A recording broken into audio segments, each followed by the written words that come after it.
De retour sur le plateau de l'Africa News, nous sommes toujours accompagnés par nos éditorialistes Nadia Lamarche-Bille, Lucien Pambou et puis également avec nous notre invitée Amélie Essessé. Je rappelle que vous êtes architecte. Notre dossier du jour à présent.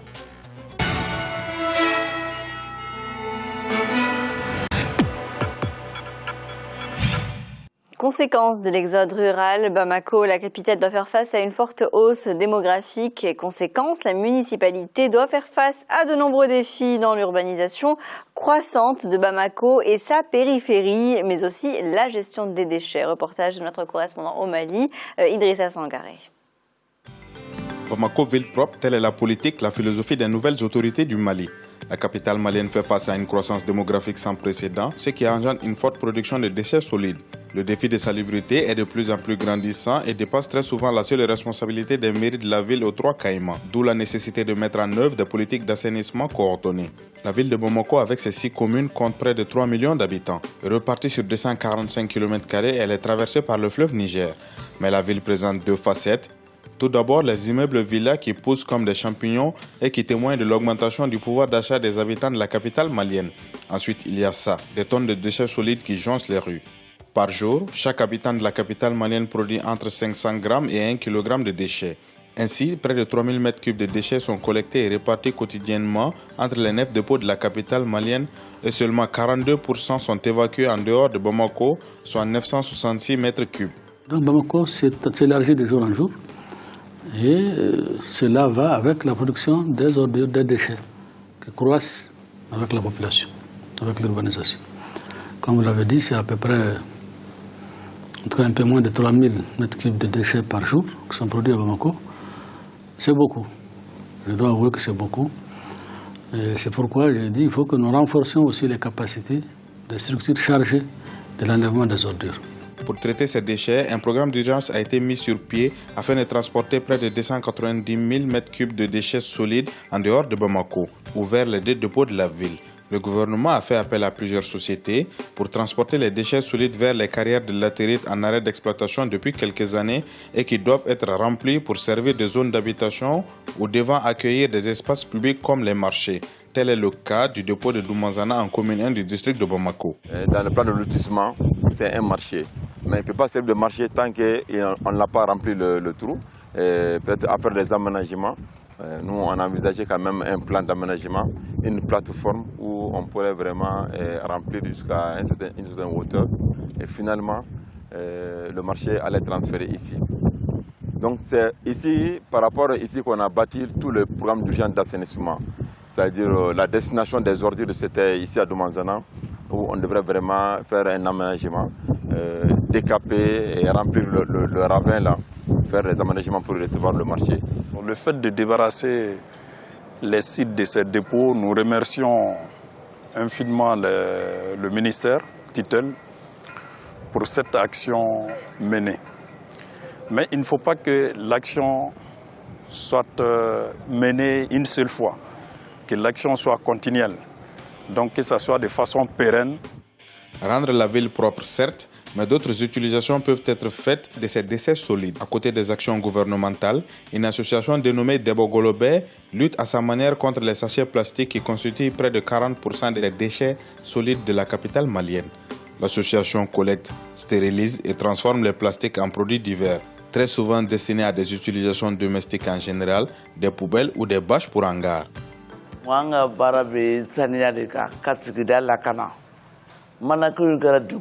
Nous, à l'association Debo Golobé, nous nous engageons dans la lutte contre les sachets plastiques. Nous procédons à la collecte et au traitement afin de désinfecter avant de passer à la transformation.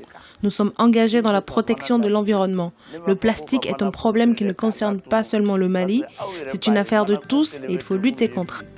Au-delà de la transformation en produits domestiques, le ministère de l'Assainissement travaille sur un programme à long terme afin d'assurer une continuité dans la collecte et le traitement des déchets solides qui polluent la vie des riverains des différents dépôts de la capitale. L'objectif, c'est d'installer une usine de traitement qui aura la double fonction de produire de l'engrais organique et de l'électricité. Les déchets peuvent être transformés. Et là, c'est à 3 niveaux.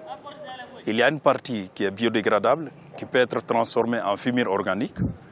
Il y a une partie qui est non biodégradable, qui peut être transformée en électricité par incinération Donc ça va fournir de l'électricité qu'on peut vendre à l'énergie.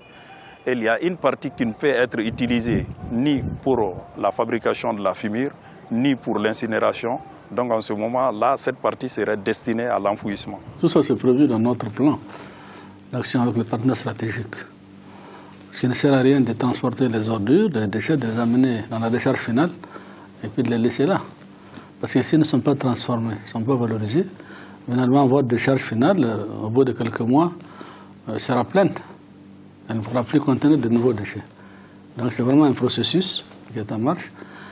On transporte là, on valorise. Il y a tout un processus de tri au départ pour orienter les différentes catégories de déchets.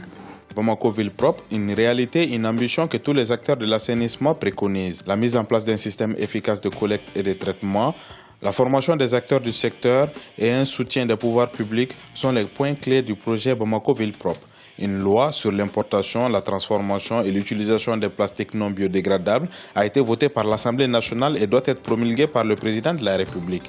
Une loi jugée d'importance capitale pour un pays comme le Mali qui est en proie à la désertification grandissante, tout comme l'insalubrité. Un défi à relever afin de préserver les populations des maladies endémiques et diarrhéiques. Alors Amélie SCC, après avoir vu le reportage, quel est le danger si une politique efficace de gestion des déchets n'est pas mise en place rapidement au Mali, à Bamako? D'abord, il faut les maladies, la santé publique. Et donc, effectivement, il faudrait traiter ces différents déchets, donc tout un système de tri. Et en plus de ça, le gros travail, c'est d'abord la sensibilisation même à ces déchets aux populations. Et faire un vrai travail de sensibilisation, quel type de déchets, comment il faut les traiter, etc. Et une vraie politique même d'assainir la ville, parce que le déchet c'est une problématique, assainir la ville aussi c'est une autre problématique.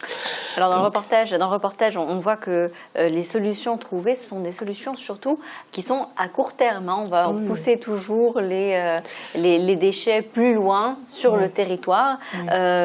Pourquoi il n'y a pas eu de politique à long terme qui a été mise en place encore au Mali? Je ne sais pas, je ne suis pas du Mali, donc je ne sais pas, mais ils sont en train de dire qu'effectivement, ils sont en train de trouver des solutions pour ce problème qui est pas seulement du Mali, mais qui est dans tous les pays d'Afrique et même d'Européens, puisque la question des déchets est très importante, puisque le déchet c'est toxique, il faut justement savoir quel est le déchet qui peut être utilisable, comment il faut le traiter. Et celui qui n'est pas utilisable, qu'est-ce qu'on peut en faire pour pas nuire à la population voilà. Et donc, on sait en tout cas en Occident, Lucien, on sait qu'il y a plusieurs manières de gérer les déchets. Il y a le recyclage, mais là on parle d'enfouissement. Est-ce que c'est une solution? Ça peut être une solution, encore faut-il que cet enfouissement se fasse dans des conditions, j'ai dit phytosanitaires, hygiéniques, acceptables pour éviter par exemple le ruissellement des eaux. C'est assez intéressant ce reportage. Ça porte de l'eau à ce que j'ai toujours dit ici à Montmoulin sur le rapport entre culture et développement. Quand on regarde l'histoire du Mali, ce sont les Niara, les Niakate, les Sarakoli, en fait, qui ont construit cette ville. Et je regardais un papier, dans la construction de la ville, ils avaient mis le focus sur l'organisation administrative et sur la propreté. C'est quand même assez paradoxal et assez extraordinaire que les pays africains, c'est pour ça que je dis toujours, attention de laisser la tradition en cours de route, car on va, en fait, au-devant des mésaventures. C'est quand même assez extraordinaire de voir, en effet, que les pays qui se développent maintenant, ou qui sont en voie d'émergence, pour prendre le terme effectivement à la mode, laissent de côté ce qui, en fait, la propreté. Or, la propreté est un élément fondamental pour le développement. Un peuple qui est en bonne santé, c'est un peuple qui travaille bien, qui est organisé. Alors, il y a des solutions éventuelles, mais on a l'impression que dans ces solutions se disputent entre faut-il un peu plus d'État ou faut-il un peu plus de structures privées ou alors un partenariat privé-public. Alors, il y a des solutions qui existent. Je pense que vous avez des compagnies en Europe ou en Afrique qui ont une expérience. Je crois que cette expérience doit profiter à ces pays-là, des pays effectivement comme le Mali, pour assainir, pour créer les conditions d'assainissement. Là, on le voit, c'est finalement la société civile qui est là pour combler un manque du gouvernement. Mais c'est toujours comme ça en Afrique. D'ailleurs, les Maliens sont réputés, bien entendu, la diaspora malienne, au-delà du problème de la gestion des déchets, est réputée effectivement pour apporter à la fois des devises, mais pour apporter des réponses aux faillites, aux incapacités structurelles de l'État malien, dans la construction des hôpitaux, dans la construction des routes, dans la construction des dispensaires. Bon, l'arrivée d'Ibeka va peut-être apporter une réponse, mais il faut aller vite, parce qu'il n'a pas que ces dossiers-là, il a d'autres dossiers, à mon avis, pour l'instant, qui lui prennent beaucoup de temps, les dossiers politiques et les dossiers Touareg. Oui. En fait, si on regarde la chose d'un point de vue économique, la gestion des déchets, c'est un vrai secteur. Un secteur qui est pourvoyeur de main-d'œuvre, et qui a une valeur ajoutée très forte. Lorsqu'on regarde le cas, on avait d'ailleurs dans cette émission même traité l'histoire de cette femme qui avait monté sa société de traitement des déchets. Donc elle était partie de choses très simples. Elle avait employé des personnes qui étaient là pour ramasser, pour trier. En fait, chacun avait sa fonction. Certains le papier, d'autres le bois, d'autres le fer, d'autres les déchets organiques, et ainsi de suite. Et donc elle a réussi à monter une entreprise qui est aujourd'hui une entreprise qui a réussi à se faire reconnaître par le gouvernement et avoir le marché de la ville. Alors qu'au départ, c'était une petite ONG qui est devenue une structure économique avec des bénéfices. Et maintenant, c'est elle qui gère avec sa société la gestion d'une ville au Nigeria. Donc c'est des systèmes qu'il faut développer parce qu'on ne se rend pas compte du potentiel même économique de ce secteur-là, qui sera de toute façon amené à se développer. Donc plutôt que de passer par des grandes entreprises comme Veolia qui a pris beaucoup de marchés sur la gestion des déchets en Afrique, et c'est vrai, ils le font bien. C'est vrai que eux ont le matériel, ont la force, les États achètent des camions bennes, l'entreprise gère après les ramassages des ordures et gère une partie du traitement, mais c'est des entreprises qui coûtent extrêmement cher et la mise en place est très longue. Est vraiment très longue.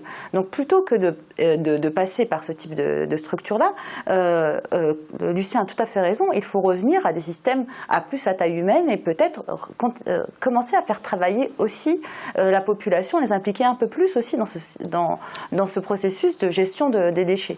Mais les choses sont faisables et c'est des vrais... l'exemple de ces entreprises sont des vraies réussites, c'est des entreprises qui marchent. Alors vous avez parlé justement de ce que pourrait faire la population et il y a une pratique, Amélie Cessé, qui perdure en Afrique, c'est l'usage des sacs en plastique. Malgré le fait que plusieurs États aient interdit leur usage, les marchands continuent de vendre dans des sacs plastiques. Pourquoi ? Le problème des sacs en plastique, ça c'est partout, dans toute l'Afrique aussi. Mais moi ce que je voulais dire par rapport à toute cette problématique de déchets organiques, etc., c'est qu'effectivement en parlant de culture et développement, tous nos villages, quand vous allez dans les villages sont très propres. Il y a tout un système même d'assainissement fait par les populations, justement. Mais pourquoi on va toujours chercher loin, alors que sur place, nous avons des savoir-faire locaux, de façon, même avec 2-3 petites choses, ils arrivent à faire des choses extraordinaires. Effectivement. Vous pensez que c'était un problème qui vient justement de cette vie urbaine ? Oui, mais... En même temps, on peut associer les deux. On peut associer la culture, le patrimoine et justement ce développement de la population, de la ville urbaine. De toute façon, aujourd'hui, on ne peut plus, il ne faut plus qu'on dissocie culture et développement local. C'est pas possible, c'est notre identité. Et je vois qu'on a par exemple restauré la mosquée de Djenné, on est allé chercher les maçons, la corporation des maçons de Djenné pour réinjecter les traditions qui étaient avant, parce qu'ils ont raclé vraiment bon, vous savez, c'est toute une tradition, il faut que tout le monde aille mettre sa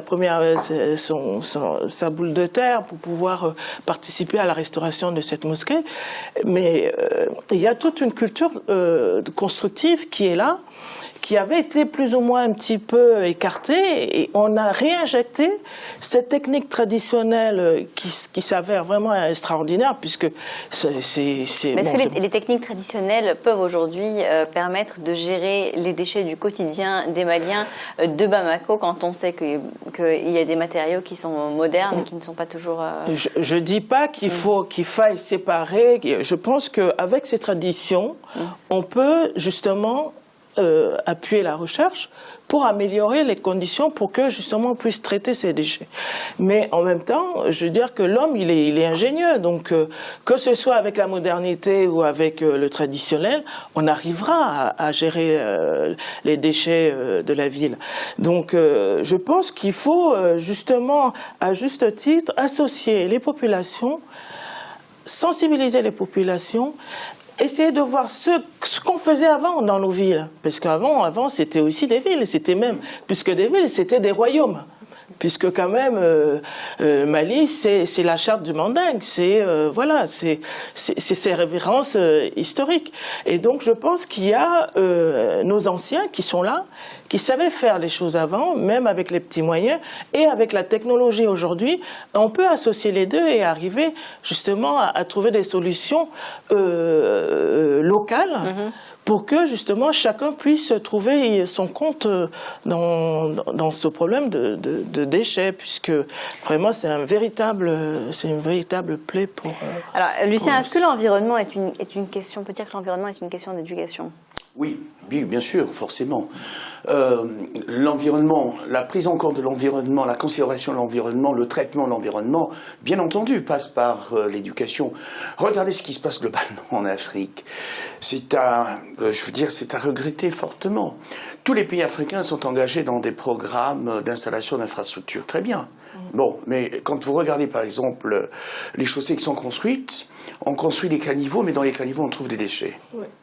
Et donc, il n'y a pas, effectivement, de problématique de maintenance. On se contente simplement de construire, de faire de l'affichage politique, alors qu'il faudrait donc, je réponds à votre question de façon immédiate, il faudrait donc éduquer, en effet, les populations pour conserver le bien collectif que constitue, par exemple, une chaussée, que constitue un caniveau. Cela nécessite, Madame Cissé l'a dit parfaitement, il ne suffit pas d'aller chercher, effectivement, les solutions ailleurs. Le problème, c'est que la plupart des Africains que nous sommes, nous avons honte de nous-mêmes. Nous avons honte de ce que nous sommes, de ce qu'a été notre culture. Alors, on pourra toujours dire, oui, la colonisation est passée par là, oui, l'esclavage est passé par là. Non, nous avons des traditions. Ces traditions ne sont pas suffisamment mises en évidence. Nous pensons et nous courons comme des feux follets dans les cimetières à la recherche de la modernité que nous ne maîtrisons pas. Pourquoi ? Regardez nos mamans, qu'est-ce qu'elles savaient faire? Elles savaient, lorsqu'elles balayaient la cour, d'une certaine manière, qu'à un moment donné, ces déchets, effectivement, qui étaient accumulés, il fallait soit les brûler pour en faire quoi? Ben, pour en faire des engrais. Voyez, mais ça, aujourd'hui, alors, je prends une image un peu comme ça, en raccourci un peu basique, pour montrer quoi? Mais pour montrer que tant que l'Afrique, effectivement, va aller, j'ai pas dit qu'il faut qu'elle refuse la modernité, c'est pas ça, mais il faut qu'elle fasse la synthèse. Tous les pays qui réussissent dans le monde, tous, le Japon, l'Inde, la Chine, n'oublient jamais en chemin ce qu'ils sont, leurs traditions. Il n'y a que les Africains, regardez, nous volons dans des avions, mais on ne sait pas comment on maintient un avion. Nadia. Oui, ça tombait dans un constat dramatique. Non, la chose sur laquelle je voulais revenir, c'était sur la notion d'espace public et d'espace collectif que Lucien d'ailleurs a commencé à traiter. C'est une notion qui est essentielle. Et c'est ce qui fait que par exemple, on va prendre soin ou pas d'une rue, d'un parc, parce qu'on la considère comme un espace appartenant à tous. Le problème, c'est se réapproprier ces espaces publics-là. Et en Afrique, justement, on a du mal. On a du mal à considérer que le parc en bas de chez soi, c'est un parc qui nous appartient également. Parce que justement, cette fracture qu'il y a pu y avoir un moment entre l'administration et la population, qui fait que les gens ont l'impression que ce qui n'est pas chez eux, c'est-à-dire hors de leur appartement ne leur appartient pas, alors que l'espace public, de fait, appartient à tous. Et se réapproprier cet espace-là, ça demande aussi une certaine, quelque part, confiance en soi et en tout cas la reconnaissance d'un territoire comme le sien. Amélie, oui, je voulais rajouter justement, rebondir là-dessus. Nous, nos concessions, parce que je travaille sur le patrimoine, hein, je suis vraiment, donc je travaille aussi pour la conservation du patrimoine, et effectivement, dans nos villes, on n'a pas de référence. Nos espaces publics, si on arrive à ces espaces publics en disant le mandingue, c'était quand même les griots. Bien sûr. Si on donne une étiquette, un rappel de l'histoire ou du lieu dans lequel on crée cet espace public, vous allez voir, l'espace public sera propre parce que, attention, c'était le lieu où le palabre était là et qu'on racontait l'histoire de notre continent ou de notre région. On fait des espaces, on crée des villes, on ne pense pas à l'assainissement, tout simplement. Il faut voir les villes aujourd'hui, demandez-leur est-ce que vous avez d'abord pensé à comment on récupère l'eau des pluies, comment on gère l'eau des pluies, etc. Vous allez voir que dans certains nouveaux quartiers, il n'y a même pas de caniveau. Tout à fait. On crée des villes fantômes, et en plus de ça, nous avons une façon d'organiser l'espace. Nous aimons bien avoir la cour, ou bien l'espace public avec autour de l'arbre où tout le monde vient discuter, etc. Et en plus de ça, nous avons aussi la cellule familiale. Nous avons tous nos codes au niveau de l'organisation même spatiale de nos habitats. Quand on voit les villes aujourd'hui, on nous fait des damiers qui cassent complètement l'organisation même de l'unité de la famille. Comment voulez-vous qu'on se retrouve dans notre propre histoire, dans cette ville nouvelle qui serait demain la nôtre? Et moi, en même temps, il n'y a pas d'histoire. Alors que si on mettait voilà, le nom d'une personnalité historique qui a marqué... Moi, je vois par exemple la charte du Mandingue. La charte du Mandingue, c'est quoi? C'est quand même la première charte hein, des droits humains, née où au Mali, enfin pas au Mali, mais dans la royauté, dans le royaume du Mandingue. Mais où est-ce qu'elle est cette charte? On va devoir mettre fin à ce débat. Je vais vous rappeler les principaux titres de l'actualité continentale à retenir. Rien ne va plus entre Pretoria et Kigali. Le 3 mars dernier à Johannesburg, le domicile de l'ex-général rwandais Kayumba Nyamwasa était attaqué. D'après les autorités sud-africaines, il y aurait des preuves que ces attaques auraient été perpétrées par des responsables rwandais. Et le président nigérian Goodluck Jonathan a inauguré ce lundi une conférence nationale visant à renforcer l'unité au sein de la fédération. 500 délégués représentant les nombreuses communautés du Nigeria vont débattre ensemble pendant 3 mois sur l'avenir du pays. Nous allons marquer une nouvelle pause dans l'Africa Newsroom à suivre nos dossiers de l'économie. À tout de suite.